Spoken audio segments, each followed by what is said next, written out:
మొన్న రఘురామరాజు గారి ఇంటి దగ్గరికి వెళ్ళడం, ఆయనకి సంక్రాంతి శుభాకాంక్షలు తెలియజేయటం వల్ల తర్వాత ఆయన దగ్గర నుంచి వచ్చిన తర్వాత వెంటనే కందుకూరులో జరిగిన ఎడ్ల పందాలకి అక్కడ అయ్యన్నారు గారు, అంటే ఇంటూరి నాగేశ్వరరావు గారు, తెలుగుదేశం పార్టీ ఇన్ఛార్జ్, ఆయన ఆహ్వానం మేరకు గెస్ట్గా అక్కడికి వెళ్ళడం జరిగింది. నిన్నంతా అక్కడ ఇంటికి వచ్చేటప్పటికి ఈ రోజున తెల్లవారిపోయింది. ఈ కారణంగా ఈ 2 రోజులు మన మాసైన మీడియాకి దూరంగా ఉండాల్సి వచ్చింది. అయితే ఈరోజు వచ్చి రావడంతో మా గుట్కా కొడాలి పెద్ద కామెడీ చేస్తున్నాడు. డామిట్, ఏదైతే భయపడ్డామో అదే జరిగింది. ఇది సర్కోమా ఇన్ఫీరియారిటీ ఇన్ఫోసిస్ సిండ్రోమ్ అంటాడు శంకర్రావు ఎంబీబీఎస్లో చిరంజీవి గారు. అలాగా ఈరోజు మా గుట్కా అన్నగాడి బాధ, వాడి పెర్ఫార్మెన్స్ చూస్తే అసలు మామూలుగా లేదండి. కానీ చంద్రబాబు గారు ఆయన పైకి అలాగా ఏదో నిర్మలంగా నిశ్చలంగా కనిపిస్తారు, కానీ ఎవరిని ఎక్కడ కొట్టాలో, ఎవరిని ఎలా తీసుకొచ్చి కాళ్ళు దగ్గర పడుకోబెట్టుకోవాలో ఈయనకి తెలిసినంత ఎవరికి తెలియదు అనుకుంటానండి నేను. ఎందుకంటే ఈ రోజున జగన్మోహన్ రెడ్డికి అలాగే కొడాలికి పెద్ద ఎన్టీఆర్ గారి మీద ప్రేమ వచ్చేసింది. ఈరోజు ఆయన వర్ధంతి కదా, వీళ్ళిద్దరికీ ఆయన మీద ప్రేమ వచ్చేసి ఆయన వర్ధంతి చేస్తారట. రే ముందు వైఎస్ రాజశేఖర రెడ్డి గారు వర్ధంతి జయంతులు చూడండిరా. ఒరే వైఎస్ విజయమ్మ ఆవిడ ఎలా బతుకుతుందో, సరిగ్గా తింటుందో లేదో ఒకసారి గమనించండి రా. శర్మలం పరిస్థితి ఏంటి, ఆవిడ జరిగిన అన్యాయం ఏంటో ఒకసారి పిలిపించి మాట్లాడండి రా. తర్వాత మనం ఇతర కుటుంబాల్లో వాళ్ళ గురించి, ఇతర కుటుంబాల్లో ఉన్న పెద్దల్ని తర్వాత గౌరవిద్దారు. అబ్బాయి రాయ్ గుట్కా అబ్బాయి, జగన్ బ్రో ఏటి బ్రో ఇది ఇంత ఘోరంగా తయారయ్యారు అంటే ఒకసారి వెళ్ళి చూడండి. నిజంగా ఈ కొడాలి నాని వాళ్ళ నాన్నగారు కన్నా ఇంత ఇంత ఏది భక్తి శ్రద్ధలతో దండం పెట్టాడు లేదు ఎప్పుడన్నా. ఎన్టీఆర్ గారికి పెట్టేస్తున్నాడండి. అంటే జగన్మోహన్ రెడ్డి ఆదేశాల మేరకు, కొడాలి నువ్వు కమ్మకులు వస్తున్నావు కాబట్టి నువ్వు ఇప్పుడు వెళ్ళిపోయి అర్జెంటుగా ఎన్టీఆర్ గారు వర్ధంతి చేసేయి, నేను కూడా వచ్చేద్దును, ఆయన కాళ్ళు నాకెత్తును, లేకపోతే ఆయన బూట్లు నాకెత్తును, కానీ నేను వెళ్ళటం కన్నా నువ్వు వెళ్ళటమే మంచిదని సజ్జల రామకృష్ణారెడ్డి గారు ఇచ్చి ఉంటారు. లేకపోతే సజ్జల రెడ్డి గారు వచ్చేస్తారు, ఎన్టీఆర్ గారు బూట్లని గేట్లని మొత్తం నాకెత్తారు. ఎందుకంటే ఇదంతా ఈ రోజున నారా చంద్రబాబు నాయుడు గారి రా కదిలేరా ప్రోగ్రాం గుడివాడలో జరుగుతుంది.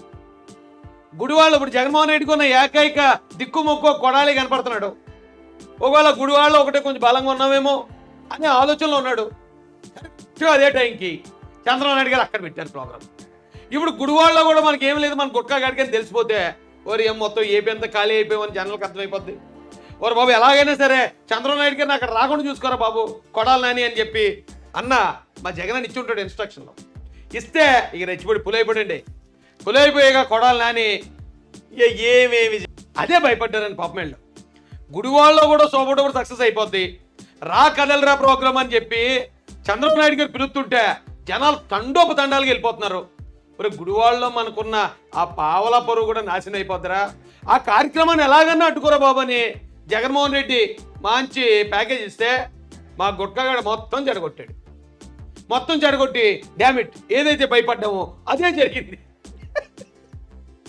అని చెప్పుకుంటాడండి వెళ్ళి. ఇక తెలుసు కదా జగన్ అన్న యాజ్ యూజువల్ ఓ 2 లంపకాయలు కొట్టే ఉంటాడు గుట్కానని. ఎందుకంటే ఊరికే చెయ్యాడంతాడట, ఎవరిని పడితే అండి పటామని లోపల నుంచి సౌండ్లు వినబడుతుంటాయండి బయటికి. పాపం కొడాలని ఆల్రెడీ నీరసంగా ఉన్నాడు, మరి ఆ దెబ్బలు అలా తట్టుకున్నాడు ఏటో పెట్టాడు. అయ్యా కొడాలని ఏదో ప్రెస్ మీట్ ఏదో పెట్టాడు. ప్రెస్ మీట్ పెట్టి ఇడు పెద్ద పెద్ద తేలికలు వేస్తాడు కదండి. గుడివాళ్ళు ఎవడున్నాడు, రా కదలరా అంటే రానకి చంద్రబాబు నాయుడు వచ్చి ఎవడొస్తాడు ఇక్కడ, పెద్ద పెద్ద కబుర్లు ఎప్పుడు ఈడు. అయ్యా ఒకసారి ఏమన్నాడు ఒకసారి మీరు కూడా వినండి. ఒక దుర్మార్గుడి చేతిలో వంచనకి గురయ్యి పార్టీని, ముఖ్యమంత్రి పదవిని కోల్పోయి మనోవేదనతో చనిపోయి ఈ రోజుకి 28 సంవత్సరాలు. ఒరే మరీ అంత బూట్లు నాకు ఎకరానే, మరీ అంత ఉప్పేసుకుని ఎక్కడ పడితే అక్కడ నాకే ఎకరా బాబా, సిరాకేస్తుంది. ఆయన ఎప్పుడో జరిగిపోయిన విషయం అది. ఎన్టీఆర్ గారు చనిపోయి చాలా కాలం అయింది. ఆయన గుండెపోటుతో చనిపోయాడు. ఆయన గుండెపోటుతో చనిపోవడానికి లక్ష్మీపార్వతి గారు చేసిన వెన్నుపోటే కారణం అని అందరికీ తెలుసు. ఆ వెన్నుపోటు పొడిచిన ఆవిడని తీసుకొని మీ పార్టీలో పెట్టుకుని ఇప్పుడు ఎదుటోళ్ళ కుటుంబాల గురించి మనకి ఎందుకురా, మనకి ఎందుకు? ఇప్పుడు ఏదో సినిమాలో గంగతో రాంబాబు సినిమా పవన్ కళ్యాణ్ గారిది ఉంటుంది. ఆ సినిమాలో ప్రకాష్ రాజ్ గారు ఆయన ముఖ్యమంత్రి అవడానికి వాళ్ళ నాన్న ఒకడే అడ్డు, కోట శ్రీనివాసరావు లేపేస్తాడు. సేమ్ ఇక్కడ జగన్ కూడా అదే చేసాడని అందరూ చెప్పుకుంటున్నారు, నాకేం తెలియదు. జగన్మోహన్ రెడ్డి గారు కూడా ఇక రాజశేఖర రెడ్డి గారు బతుకుండగా ఈయన ముఖ్యమంత్రి అవ్వలేడు కాబట్టి అమ్మహ కమకహ అని చెప్పుకుంటున్నారు. అప్పుడు కూడా జగన్ రెడ్డి గారు ఏమన్నారు, రిలయన్స్ వాళ్ళు చంపేశారని. ఈయన గెలిచిన తర్వాత రిలయన్స్ వాళ్ళకి మరి ఎంపీ పదవి రాజ్యసభ ఇచ్చాడంటే దానికి అర్థం ఏంట్రా బాబు? ఓ పక్కనే ఆ నాన్నని పౌరాలకోటలో పౌరం చేశారంటున్నారు, ఇంకో పక్కనే సన్నాన్ని సానుభూతి కోసం లేపేశారు, మరో పక్కనే సొంత తల్లిని గెంటేశారు, ఇంకో పక్కన సొంత చెల్లిని. ఇప్పటికి ఇంకా ఇది కదరా మరి మనకి ఎందుకు వేరే కుటుంబాలు గొడవ? ఏ కుటుంబంలో ఏమున్నాయని భూతద్దలేటి చూస్తారు, మనకి ఎంతో నలుపు ఉంది కదా చూసుకోవచ్చు కదరా. అది చూడకుండా వేరే వాళ్ళకి ఏదో జరిగిపోయింది. ఒరే వైఎస్ రాజశేఖర రెడ్డి గారు ఏ పార్టీ రానే? కాంగ్రెస్ పార్టీ కదా. కాంగ్రెస్ పార్టీకి వెనుపడి పొడిచింది ఎవరి రాష్ట్రంలో? కాంగ్రెస్ పార్టీని నాశనం చేసింది ఎవడరా? కాంగ్రెస్ పార్టీ అస్తం గుర్తును కనపడనివ్వకుండా, ఆ 3 రంగుల జెండాను కనపడనివ్వకుండా, కాంగ్రెస్ పార్టీ నాయకులందరినీ డబ్బులకో మరో దానికో ప్రలోభాలకు గురి చేసి లాక్కెళ్ళింది ఎవర్రా? ఏం మాడుతున్నారు నాకు అర్థం కాదే. ఏమన్నా అంటే ఎదుటోళ్ళ కుటుంబాల గురించి ఎప్పుడో 30 సంవత్సరాల క్రితం ఏదో జరిగిపోయిందట. నిన్న కాక మన బాబాయిలు లేపెత్తండి ఇంట్లో సొంత బాబాయిలు లేపెత్తే ఒక్కసారైనా నోరిపోరు నువ్వు, ఒక్కసారైనా అరే బాబా అన్నయ్య జగనన్న ఎంత కాదనుకున్నా ఆయన కూడా మన పార్టీ నాయకుడే కదా, ఆయన కూడా మంత్రి చేశాడు కదా, ఆయన లేపెత్తేనే ఈ రోజు నువ్వు పట్టించుకోవట్లేదు, రేపు పొద్దున్న నన్ను కూడా లేపేసేలాగా నువ్వు, నన్ను లేపిన నువ్వు ఎలాగ ఉంటావని మాట అడగాలి కదా నువ్వు, అడగాలి కదా. అడగకపోతే మాకు కొడాలి బాగానే అడగట్లేదు, ముందే ఎలక్షన్కి బాబు ఉపయోగపడ్డాడు, రేపు 24కి కొడాలు ఉపయోగపడతాడు అనుకుంటే ఏమవుతుందిరా? అనే చెడుని ఎప్పుడు ఎంకరేజ్ చేయకు, చేస్తే చేసావు మరీ ఇంత పెర్ఫార్మెన్స్ ఇచ్చేకు. ఇతర కుటుంబాలు కూడా ఇతర కుటుంబాలు అన్నీ బాగానే ఉన్నాయి, ఒక వైఎస్ఆర్ కుటుంబమే అంత దారుణంగా దౌర్భాగ్య స్థితిలో ఉంది. దాని గురించి ఏమైనా మాట్లాడరా? ఊళ్ళో ఉన్న వాళ్ళు అందరూ అన్నారా? ఏడ్రేది కుటుంబం మా తల్లిని వదిలేడు, చెల్లిని వదిలేడు, ఇదేంటి హాస్టల్ కోసం ఇలా చేస్తారా? సొంత బాబాయిని ఆలే లేపేటి అని అందరూ కొడతారు కదా మనల్ని. ఇప్పుడేందిరా మనకు వేరే కుటుంబాలు గొడవ? చంద్రబాబు నాయుడు గారు ఎన్టీఆర్ గారిని ఈ తెలుగుదేశం పార్టీ చరిత్ర ఉన్నంత కాలం ఎన్టీఆర్ గారిని చిరస్థాయిగా నిలబెట్టే వ్యక్తి చంద్రబాబు నాయుడు గారు.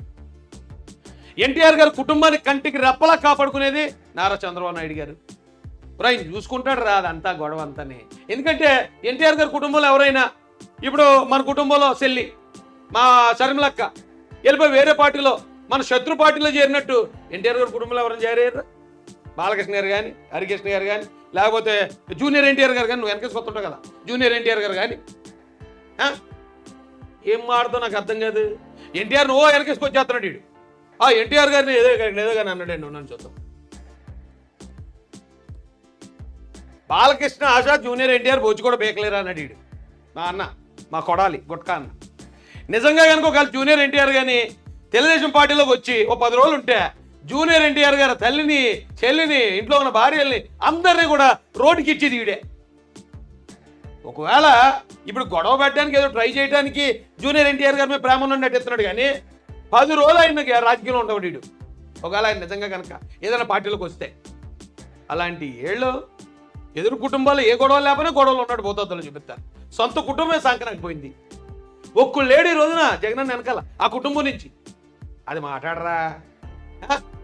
అది మాట్లాడకుండా ఏదో ఎదుటి కుటుంబాలు మా కుటుంబం ఎలాగా సంకనాకపోయింది, వేరే కుటుంబాల్లో ఏదో తప్పులు ఉన్నాయని చూపించేద్దాం అనుకుంటే ఎవడున్నాడని తెలిపప్ప ఇక్కడ ఆంధ్రప్రదేశ్లో ఎవడున్నాడరా?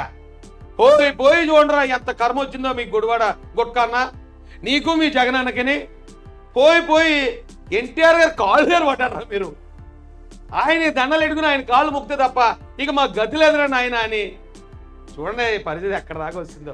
రేపో మాపో మీరు చంద్రబాబు నాయుడు గారు కాళ్ళ దగ్గర కూడా వచ్చేస్తారు ఈ లెక్కని.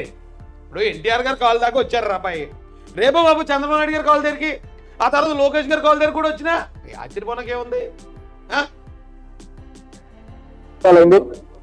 ఎవరైతే ఎన్టీఆర్ పనికిరాడని చెప్పారో, ఎవరైతే ఎన్టీఆర్ దుర్మార్గుడని చెప్పారో, ఎవరైతే ఎన్టీఆర్ ని పార్టీ అధ్యక్ష పదవి నుంచి సస్పెండ్ చేసి పక్కన కూర్చోబెట్టారో, ఎవడైతే ఎన్టీఆర్ ని ముఖ్యమంత్రి పేరు నుంచి దించి అధికారంలోకి వచ్చాడో వాడే ఆ గజ దొంగ 28 సంవత్సరాలు అయినా కూడా ఎన్టీఆర్ బూట్లు నాకే పరిస్థితి ఎన్టీఆర్ కల్పించాడు. రే బూట్లేగర్, నీకు అసలు రాజ్యాంగం గురించి కానీ దీని గురించి అంటే అసెంబ్లీకి సంబంధించి లెజిస్లేటివ్కి సంబంధించి ఏమైనా రూల్స్ అని తెలిసారా నీకు? రే బూట్లేకర్, ఎవరైనా సరే ఎమ్మెల్యేలు, మెజారిటీ ఎమ్మెల్యేలు ఎవరిని నాయకుడిగా ఎన్నుకుంటే వారే సీఎం అభ్యర్థి. అది రాజ్యాంగం చెప్తుంది. అది తెలుగుదేశం పార్టీ కావచ్చు, కాంగ్రెస్ పార్టీ కావచ్చు, మరో పార్టీ కావచ్చు. అప్పుడున్న పరిస్థితుల్లో లక్ష్మీపార్వతి గారి టార్చర్ తట్టుకోలేక, ఆవిడ కాళ్ళకి దండాలు ఎట్టలేక, ఆవిడకి నగలో నట్రా బహుకరించలేక, ఏంటండి బాబు లక్ష్మీపార్వతి గారు మొత్తం పార్టీని హ్యాండ్ ఓవర్ చేసుకున్నారు, ఎలాగైతే సుఖం లేదుగా, అయితే తెలుగుదేశం పార్టీ మొత్తం నాశనం అయిపోతుంది, అందరూ కాంగ్రెస్లో పోతాం, లేదా మరొక ఆయన ఎవరైనా పెట్టేసుకుంటాం అంటే చంద్రబాబు నాయుడు గారిని బలవంతంగా బద్దులాడి తీసుకొస్తే ఆయన నిలబెట్టి ఆయనకి ఈ ఎమ్మెల్యేలు అందరూ ఓట్లేస్తే అప్పుడు ఆయన అయ్యాడు. ఆ తర్వాత మళ్ళీ 2 ఎలక్షన్లో ప్రజలందరూ కూడా చంద్రబాబు నాయుడు గారు రైట్ పర్సన్, ఈ రాష్ట్రాన్ని బాగు చేయాలంటే ఆయన ఒక్కడేని ఆంధ్రప్రదేశ్, ఉమ్మడి ఆంధ్రప్రదేశ్లో జనం అందరూ ఏకగ్రీవంగా ఆయన ముఖ్యమంత్రిగా ఎన్నుకున్నారా బూట్లేక. నీ బుర్రక ఏం అర్థమవుతాయి? అదేమన్నా ఎన్నిపొడి పొడుచు లాక్కోవడానికి ఏమన్నా నెక్లెస్ అనుకుంటున్నావు ఎట్రా, లేదా సంకలో ఉన్న సంచి అనుకుంటున్నావా? ఇలా పొడుచు దాన్ని లాగించుకున్నాకి ఇప్పుడు షర్మిలం దగ్గర నుంచి ఆస్తి ఇలా లాగించుకున్నారు, ఏదో విజయం దగ్గర నుంచి ఇలా లాగేసుకున్నారు, మన వివేకానంద రెడ్డి గారిని చంపేసి సానుభూతి ఇలా లాగేసుకున్నారు. మరి అలాగనుకున్నావు ఎట్రా? ప్రజల మధ్య మళ్ళీ ఎలక్షన్కి వచ్చి వాళ్ళ ఓట్ల ద్వారా నెగ్గడం అంటే అంత ఈజీ అనుకుంటున్నావా? అది ఎన్నిపోట ఏ ఊర్రా బాబాయ్ మీదే? సొంతూరు నిజంగా గుడివాడేనారా బాబు మీది? ఎవడు ఏది ఇస్తే చెప్పాడువే. ఇంకా ఏ ఏ ఏ క్షణాన్ని నిన్ను ఆ కులంలో పుట్టించారు కానీ బాబు, నిజంగా జగనానికి ఒక ఆయుధంలోకి ఉపయోగపడుతున్నాను. కానీ నీకున్న మొత్తం క్రెడిబిలిటీ మొత్తం నిజంగా రేపు 24 ఎలక్షన్లో ఇప్పుడు ప్రజలందరూ అనుకున్నట్టే తెలుగుదేశం జనసేన అలాగే నెక్కేస్తుంది. నెక్కిన తర్వాత ఈ సిబిఐ కానీ ఎన్ఐఏ కానీ ఏ అడ్డు ఉండదు. వాళ్ళు సరిగ్గా దర్యాప్తు చేసి జగన్మోహన్ రెడ్డి గారిని కానీ జైలుకి పంపిస్తే ఇక ఆ పార్టీ కనుమరుగు. ఇప్పుడు నీ బతికేమైపోద్దురా అనే నా తెలియకడుతుంది. ఇంత ఘోరంగా ఎదుటోళ్ళ కుటుంబాల మీదకి, వాళ్ళ ఇంట్లో ఉన్న ఆడవాళ్ళ మీదకి ఇంత దారుణంగా ఆఫ్టర్ ఆల్ ఒక ఎమ్మెల్యే సీట్ కోసం, ఆఫ్టర్ ఆల్ ఒక 2.5 సంవత్సరాల మంత్రి ఒరే నువ్వు ఇంత మురుగుతావే జగనన్న తరపున, కనీసం 5 సంవత్సరాల మంత్రి పదవిని ఉండిచాడు నీకు. ఒరు అప్పుడన్నా అర్థం అవట్లేదా నీకు? ఒరే ముంచేస్తున్నారా బాబు అని. ఒరే సొంత చల్లిని తెలియని లెక్క చేయనుడు నువ్వేనా లెక్క? నువ్వుని రోజాని ఆపండిరా బాబు, ఆపండి కాస్త. కొంచెం పద్ధతిగా మంచిని మంచానంటే చెడుని చెడానంటే, లేదా రాజకీయంగా విమర్శలు చేయాలా చేయండి, అంతేగాని ఏంటి మరి ఎంత దారుణంగాని. ఇటువంటి దుర్మార్గుల్ని ఈ రాష్ట్ర ప్రజలు గుర్తించాలి. బతుకున్నప్పుడేమో దుర్మార్గుడు అని చెప్పి, ఆయన ముఖ్యమంత్రిగా పార్టీ నాయకుడిగా పనికిరాడని చెప్పి, ఈ రోజు సిగ్గు శరణం లేకుండా ఎవరైతే ఆయన దించారో అదే కుటుంబ సభ్యులు, అదే వ్యక్తి ఎన్టీఆర్ గారి గ్రామానికి వచ్చి ఎదురాలకు దండేయటం, ఎన్టీఆర్ గారికి వర్ధంతి చేస్తానని చెప్పడం, ఇటువంటి దుర్మార్గపు ఆలోచనలో పదవి కోసం. వాళ్ళ పార్టీ గురించి నీకు ఎందుకురా? వాళ్ళ కుటుంబం గురించి నీకు ఎందుకు? అన్న కుటుంబం గురించి చూసుకోసారి. అన్న కుటుంబం పెంట అయిపోయి ఉంది ఇక్కడ. ఏం చెప్పాలరా బాబు, నీకు సిరాగేస్తున్నారు బాబు. ఇది పేరు ఉంటుంది, ఎవరు పడతాను కాలు మీద కాలేజ్ కూర్చొని ఏంటో అనుకో, ఈ మీద కాదు నాకు ఏరియా ఓటు ఈ పనికిరా ఈ రైతు ఓటు ఏమని చెప్తారు. ఎక్కడైనా బీజేపీ 303 మంది ఎంపీకి ఇచ్చేస్తా సీట్లు, కాంగ్రెస్ పార్టీలో గెలిచేదండి 70 మంది 60 మంది సీట్లు ఇచ్చేద్దాం. చంద్రబాబు నాయుడు అందరూ గెలిచాలందరికి ఇచ్చేసారా? జవహర్ అక్కడ పేరు నుంచి చూస్తే తెలుగు ఎందుకు పెట్టారు? సంక్రాంతి అని పెట్టి ఎవరన్నా, లేకపోతే అన్న హైదరాబాద్ నుంచి చూస్తే తెలుగు ఎందుకు పెట్టారు? బుచ్చి సెంట్రల్ నుంచి రోడ్లు ఎందుకు మార్చారంటే ఇక్కడ పనికిరాని పక్కన పంపించేవాడికి. రే అప్పుడు కథ వేరు. వాళ్ళు అంతకుముందు అక్కడ ఓడిపోవడం జరగటం వల్ల, లేకపోతే ఏదైనా జరగటం. ఇది మొత్తం మ్యాటర్ మీకు అర్థం అవ్వలేదు కదా, ఉండండి ఒకసారి. ఎవరో అడిగారు ప్రశ్న, సర్లే ఆ టాపిక్ ఎందుకులేండి. ఇది ఈరోజు ఎన్టీఆర్ గారి గురించి మాట్లాడదాం, మిగతా టాపిక్ గురించి ఆయన పక్కన పెట్టుకుని మనం చక్కగా కౌంటర్ చేద్దాం. అయితే బాధ ఏంటంటే ఎవడొస్తాడు కొడాలి ఇది గుడి వాళ్ళకి, చంద్రబాబు పిలిస్తే రా కదలరంటే ఎవడొస్తాడు అన్నాడు. వీడికి మబ్బులు ఇడిపోయండి. ఒకసారి ఈ జనాన్ని చూడండి.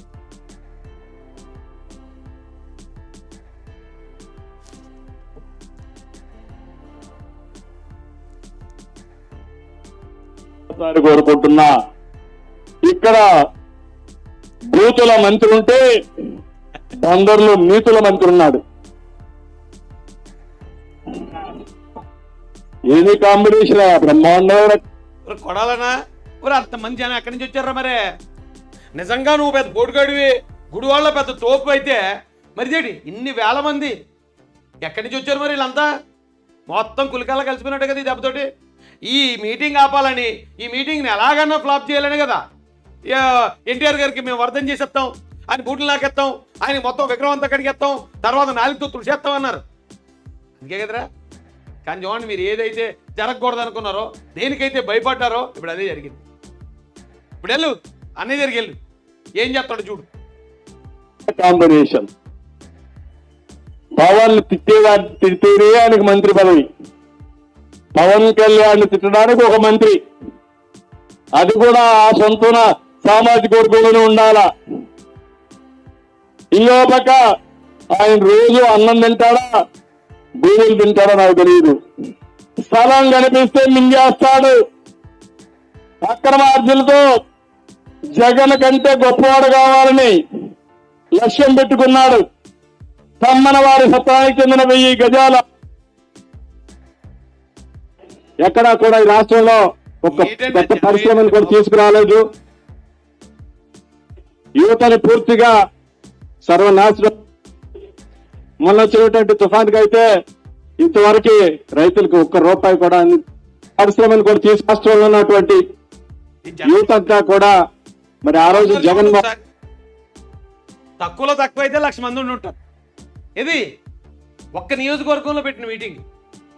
అక్కడికి అంతమంది ఆ గుడివాళ్ళు వచ్చేస్తే మీరు ఓడిపోయిన తర్వాత ఏం చేయాలి, ఎవరి కాళ్ళ దగ్గర పడాలి, ఎవరితో చెప్పించుకోవాలి, ఎవరితో కాంప్రమైజ్ చేసుకోవాలని ఇది ఆలోచించడం అనేసి ఊరందరూనేమో ఆల్రెడీ బుద్ధి తెచ్చుకుని చక్కగా వచ్చి చంద్రబాబు నాయుడు గారి దగ్గరికి వచ్చి క్షమాపణ చెప్పి ఆయనకి సరెండర్ అయిపోయి, అలా మేము ఒక సైకో దగ్గర ఉండలేకపోయామండి, ఇప్పటిదాకా ఆయన వల్ల ఆయన చెప్తేనే అన్నీ చేసామండి అని చెప్పి ఆయనతో కాంప్రమైజ్ ఆయనకి క్షమాపణ చెప్తుంటే నువ్వేం చూసుకుని రాని ఇంక ఎగిరెగిరి పడిపోతున్నావు.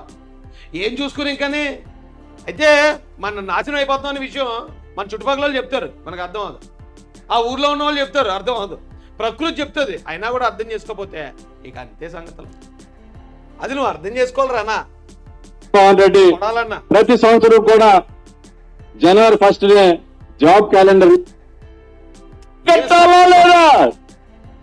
ఏంటి అరాజకం? అడిగితే కేసుల మీద కేసులు. అంటే తమ్ముళ్ళు ధైర్యంగా ఉండండి, ప్రతి ఒక్కడికి వడ్డీతో సహా చక్ర వడ్డీ చెల్లిస్తాం. మొన్నే చూశారు తిరుపతిలో ఒక ఆయన మున్సిపల్ ఎలక్షన్ లో ఐఏఎస్ ఆఫీసరు ఎగిరిగిరి పడ్డాడు. 20,000 దొంగ ఓటులు విసులు చేశాడు. ఈ రోజు ఎలక్షన్ కమిషన్ అతన్ని సస్పెండ్ చేశారు. అయిపోయింది ఆయన పని. సిగ్గైనా ఉండాలా. ఇప్పుడు ఒత్తిడి తీసుకొస్తారు వీళ్ళు పోలీసుల పైన కూడా. తమ్ముళ్ళు జాగ్రత్తగా ఉండండి, రేపు మళ్ళా శిక్ష పడితే మీకే పడేది. వీళ్ళు మిమ్మల్ని ఎవ్వరూ కాపాడలేరు. ఆ విషయం వీళ్ళందరూ గుర్తుపెట్టుకోవాల్సిన అవసరం ఉంది. నేను అడుగుతున్నా, పెట్రోల్ డీజిల్ ధరలు పెరిగాయి. అంత గ్రాండ్ సక్సెస్ అండి ఆ కార్యక్రమం. ఇక మన వాళ్ళకి ఏం చేయాలో అర్థం కాక ఈ రోజుకి ఖచ్చితంగా తాడేపల్లిలో టీవీలు పగలటం, చెంపలు పగలటం, ఏ నీరసంగా ఉండడానికి కూడా చూసి ఉన్నాడు కొడాలని. ఎలా నీకు చెప్పాను, నీకు ఏం చెప్పాను, నువ్వేం చేసావు, పెంట చేసి పెట్టు. ఓ పక్కన చూస్తే 1,00,000 మంది వస్తారు గుడివాడ మీటింగ్కి, నువ్వేమో ఆపలేకపోయావు. ఒక్కలది నీకెందుకు అనవసరంగా నీకెందుకు ఎమ్మెల్యే సీట్ ఇచ్చాను, నీకెందుకు మంత్రి ఇచ్చాను 2.5 సంవత్సరాలని మనోడు గట్టిగా ఇచ్చుంటాడండి. నీరసంగా ఉండడానికి కూడా చూడండి మా అన్నకి. అయ్యా అదేంటి సిచ్యువేషను. ఇక ఎంత ఎడితే మాత్రం పోయిన సమయం వెనక్కి తిరిగి వస్తుంది. చంద్రబాబు నాయుడు గారి ప్రపంచం మాత్రం రాష్ట్రంలో మామూలుగా లేదండి. అసలు ఎక్కడికి వెళ్తున్నా జనం ఎవరిని తరలించట్లే. ఎవరికి కనీసం బిర్యానీలు ఇలాంటివన్నీ అంతకుముందు రాజకీయ నాయకులు, జగన్మోహన్ రెడ్డి అయితే ఇప్పుడు అది చేస్తున్నాడు. ఏమీ లేకుండా స్వచ్ఛందంగా వచ్చేస్తున్నారండి. అది గెలుపుకు సంకేతం. అంటే ప్రకృతి చెప్తుంది వైసీపీలో ఉన్న వాళ్ళకి, ఇప్పటికైనా మారండ్రా బాబు, ఇప్పటికైనా ఈ శాడిజం సైకోయిజం మారండ్రా అని. ఏమంటే ఇప్పుడు వచ్చి జగన్మోహన్ రెడ్డి అడపదడప మీటింగ్లు పెట్టాడు. జగన్ పెట్టిన ఏ మీటింగ్ రోజైనా మీటింగ్ దగ్గరలో ఒక టీడీపీ కానీ ఒక జనసేన కానీ ఏదైనా మీటింగ్ పెట్టిందా? పోటాపోటీ మీటింగ్లు ఎవరైనా ఒకరు చేసుకున్నప్పుడు ఇంకొకరు వెళ్ళి అలా అడ్డుపడ్డం. అంటే గతంలో పురాణాల్లో ఈ ఋషులు ఏళ్ళలో యజ్ఞాలు చెప్తా ఉంటే రాక్షసులు వచ్చి అడ్డుపడేవారు అంతే. రాక్షసులు ఏదైనా మీటింగ్ పెట్టుకుంటే ఈ ఋషులు కానీ లేకపోతే దేవతలు కానీ ఎప్పుడు అడ్డుపడలేదు. ఇక్కడ పరిస్థితి చూస్తే మీరు అర్థం చేసుకోండి, ఎవరు రాక్షసుల్లా బిహేవ్ చేస్తున్నారో, ఎవరు ఋషుల్లాగా దేవతల్లా బిహేవ్ చేస్తున్నారని ఎప్పుడు ఎక్కడ కూడా జరగలే. జగన్ మీటింగ్ పెట్టుకున్నాడా పెట్టుకోమంటారు, లేదా జగన్ ఏమైనా ర్యాలీ చేసుకున్నాడా, వైసీపీ వాళ్ళు ఏమైనా ఇంటింటి తిరుగుతారా? ఎక్కడ తిరిగినా ఒక్క తెలుగుదేశం కార్యకర్త కానీ ఒక్క జనసేన కార్యకర్త కానీ వాళ్ళకి ఏమైనా ఆటంకం కల్పించాడా? రాజ్యాంగం మీకు హక్కు ఇచ్చింది పోయి చేసుకోండి అన్నారు. కానీ ఏంటండి పద్ధతి? ఎప్పుడు చూసినా మీటింగ్కి మీరు మీటింగ్ పెడతాం, మేము ఒకటి పెడతాం. చంద్రబాబు నాయుడు గారు వస్తున్నారా మేము ఇంకా వైసీపీ మీటింగ్ పెడతాం.